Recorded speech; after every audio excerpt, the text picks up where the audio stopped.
Amigos y amigas de Un Paso al Día, bienvenidos una vez más a este encuentro y reflexión al Evangelio Diario.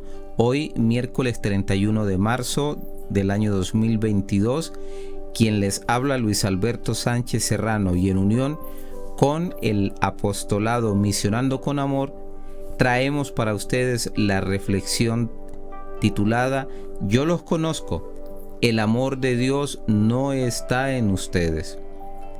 Antes de iniciar, tenemos nuestra acostumbrada frase de amor, en esta oportunidad de San Ignacio de Loyola. Hay que procurar conservar la amistad y benevolencia de los que gobiernan y ganar a las personas de autoridad con humildad, modestia y buenos oficios. Evangelio de nuestro Señor Jesucristo según San Juan, capítulo 5, versículos del 31 al 47. Juan era la lámpara que arde y resplandece, y ustedes han querido gozar un instante de su luz. En aquel tiempo dijo Jesús a los judíos: si yo doy testimonio de mí mismo, mi testimonio no es válido. Hay otro que da testimonio de mí, y sé que es válido el testimonio que da de mí. Vosotros enviasteis mensajeros a Juan, y él ha dado testimonio de la verdad. No es que yo dependa del testimonio de un hombre. Si digo esto, es para que vosotros os salvéis. Juan era la lámpara que ardía y brillaba, y vosotros quisisteis gozar un instante de su luz. Pero el testimonio que yo tengo es mayor que el de Juan. Las obras que el Padre me ha concedido realizar, esas obras que hago, dan testimonio de mí, que el Padre me ha enviado. Y el Padre que me envió, él mismo ha dado testimonio de mí. Nunca habéis escuchado su voz ni visto su semblante, y su palabra no habita en vosotros, porque al que él envió no le creéis. Estudiáis las Escrituras, pensando encontrar en ellas vida eterna, pues ellas están dando testimonio de mí, y no queréis venir a mí para tener vida. No recibo gloria de los hombres. Además os conozco, y sé que el amor de Dios no está en vosotros. Yo he venido en nombre de mi Padre, y no me recibisteis. Si otro viene en nombre propio, a ese sí lo recibiréis. ¿Cómo podréis creer vosotros que aceptáis gloria unos de otros y no buscáis la gloria que viene del único Dios? No penséis que yo os voy a acusar ante el Padre. Hay uno que os acusa, Moisés, en quien tenéis vuestra esperanza. Si creyerais a Moisés, me creeríais a mí, porque de mí escribió él. Pero si no dais fe a sus escritos, ¿cómo daréis fe a mis palabras? Palabra del Señor.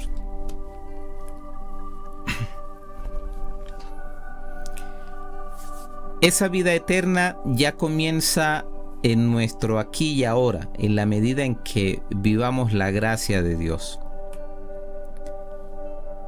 Cuando alguien da testimonio de sí mismo, puede considerarse como algo interesado, incluso no válido para un proceso judicial. El evangelista Juan nos presenta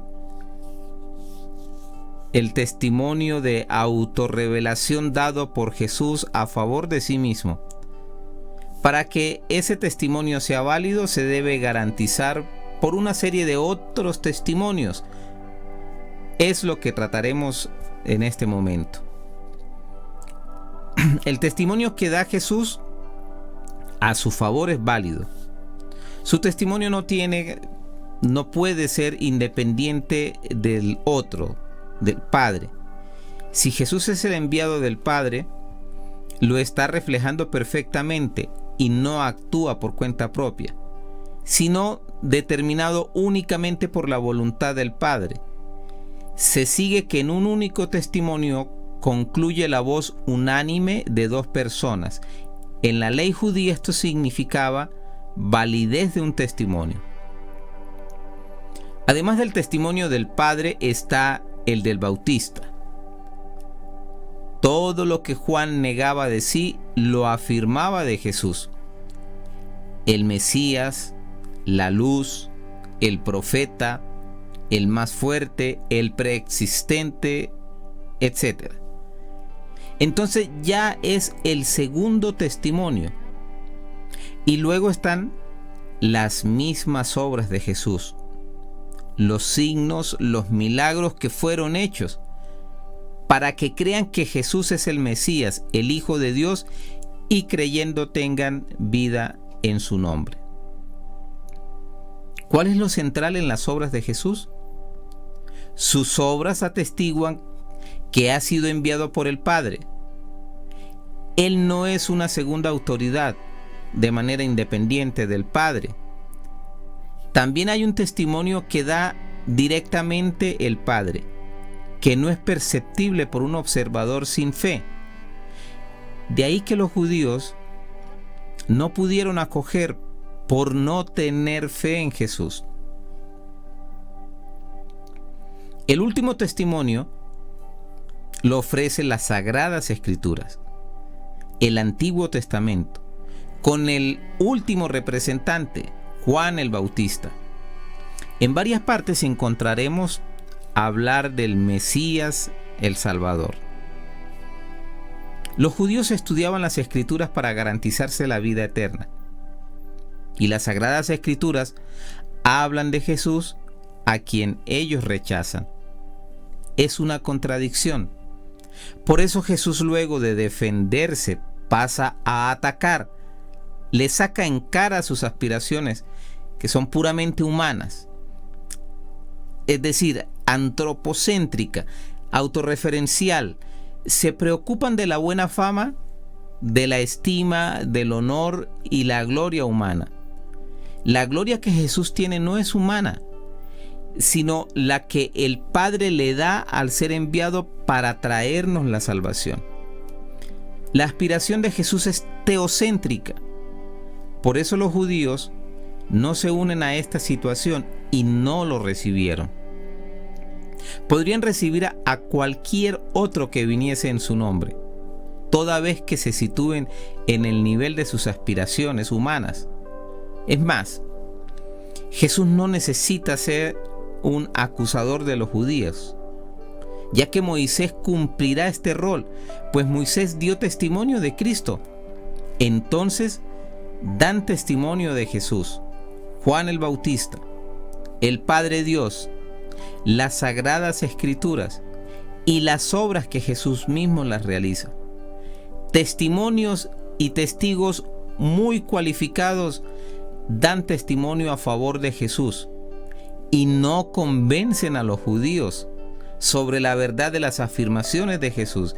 De ahí que la conclusión sería que no quieren escuchar el testimonio de Dios porque están cerrados a la fe, encerrándose en su orgullo.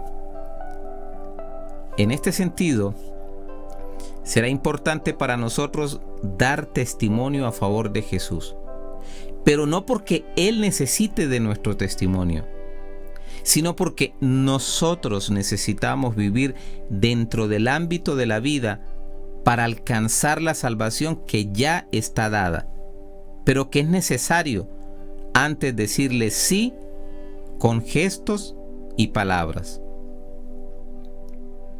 Lo que Jesús dijo a los judíos, que nunca escucharon la voz del Padre, es muy triste y fuerte. Además les dice, su palabra no habita en ustedes, justamente porque se cerraron a la gracia que debe obrar en sus corazones. Jesús vino para que tengamos vida, y vida en abundancia, que solo se logra tener cuando la vida de Dios plenifica nuestra vida. Es decir, esa vida eterna ya comienza en nuestro aquí y ahora, en la medida en que vivamos en gracia de Dios, obedientes a su voluntad. Ojalá que ayudemos a que esa vida de Dios se comunique a las almas. Seamos ese instrumento del que Dios se valga para llegar al corazón de las personas. Nuestra vida cristiana debe dar testimonio claro de Jesús. Imaginémonos que la razón por la que vino Juan el Bautista al mundo fue dar testimonio de Jesús. Nuestra razón debe ser dar ese testimonio, haciendo que el Espíritu Santo, el Espíritu de Jesús, llegue a los corazones del mundo entero. Seamos los portadores de Jesús. Mejor aún, seamos Cristo mismo en medio de las tinieblas, de la incertidumbre y adversidades. Llevemos la vida de Cristo iluminando cualquier situación que se nos presente en la historia, misionando con amor y siempre con todos. Terminamos nuestra reflexión con nuestra oración hecha gotas de amor. Perdón, Señor, porque muchas veces, así como los judíos en aquel tiempo, también nosotros nos resistimos a creer en profundidad en ti. Todavía estamos muy encerrados y pendientes de nuestra humanidad y no te dejamos obrar a ti en nuestra vida. Ayúdanos a dar testimonio de ti, así como lo dieron Juan el Bautista, el Padre Dios y tus obras, de que eres el Mesías enviado a traernos vida eterna con nuestra forma de ser cristiana. Gracias por mostrarnos tu unidad absoluta con el Padre y expresa su voluntad haciéndonos notar en dónde nos resistimos para convertirnos totalmente y estar unidos a ti, sirviendo a los hermanos más necesitados. Amén. Misionando con amor. Un paso al día. Un camino de fe.